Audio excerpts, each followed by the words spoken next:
Hello বন্ধুরা, কেমন আছো তোমরা সবাই? আজকে আবার নিয়ে চলে এসেছি সোশ্যাল মিডিয়ার একটি ভাইরাল রেসিপি, যেটা হলো পোড়া মশলায় আম কাসুন্দি মুরগির কষা। আমি কিভাবে বানালাম তো তোমাদের সাথে শেয়ার করছি।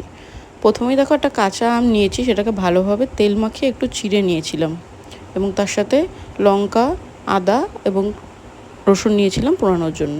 এখানে প্রথমে দেখো আমি আম, রসুন আর লঙ্কা এগুলোকে খুব ভালোভাবে পুড়িয়ে নিলাম এবং তারপরে আমটার ভালো করে খোসা ছাড়িয়ে নিলাম।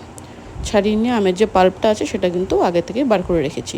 তারপর একটা মিক্সার গ্রাইন্ডারের মধ্যে ওই রসুন, লঙ্কা, আদা এবং আমটাকে ভালো করে মিক্স করে নিলাম। মিক্স করে ওই পাল্পটার মধ্যে কিছুটা পরিমাণ কাসুন্দি আর কিছুটা মধু মিক্স করলাম। মধু স্বাদটা ব্যালেন্স করবে, আমের টক ভাবটা কাটিয়ে দেবে।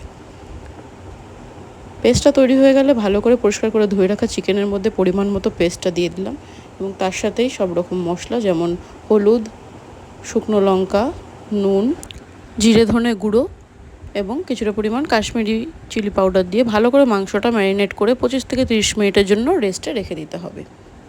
তারপরে একটা কড়াইতে ভালো করে সর্ষের তেল গরম করে দেখো, একদম কুচনো পেঁয়াজ দিয়ে সেটাকে ভালোভাবে কিছুক্ষণ ভেজে নিতে হবে। পেঁয়াজটা কিছুটা বাদামি রং ধরে গেলে তার মধ্যে ম্যারিনেট করা চিকেনটা ভালোভাবে দিয়ে নিতে হবে। ম্যারিনেট করা চিকেনটা দিয়ে ভালো করে এপিট ওপিট করে মাখিয়ে নিয়ে বেশ কিছুক্ষণের জন্য এটাকে স্টিমে রেখে দিতে হবে। পাশাপাশি একটা বাটিতে গরম মশলাগুলোকে দিয়ে এরমভাবে জলটা ফুটিয়ে নিতে হবে। তারপরে দেখো আমি চিকেনের ঢাকনাটা খুলে তাতে আলু আর একটু স্বাদ মতো কাশ্মীরি লঙ্কার গুঁড়ো অ্যাড করেছি, তোমরা চাইলে নাও করতে পারো। আর জলটা যখন ফুটে যাবে সেই জলটাই কিন্তু চিকেনের মধ্যে আমি অ্যাড করে দেবো এবং তার মধ্যে কিছুটা পরিমাণ কুচনো লঙ্কা অ্যাড করে দিলাম। ভালো করে চিকেনটা মিশিয়ে নিচ্ছি। মিশিয়ে নিলে যখন তেল ছেড়ে আসবে, ওপর দিয়ে ধনেপাতা দিয়ে দিলাম এবং ভালো কষানো হয়ে গেছে এবং আমার চিকেন কিন্তু পুরো সেদ্ধ হয়ে গেছে, রেডি। কেমন লাগলো রেসিপিটা অবশ্যই তোমরা ট্রাই করে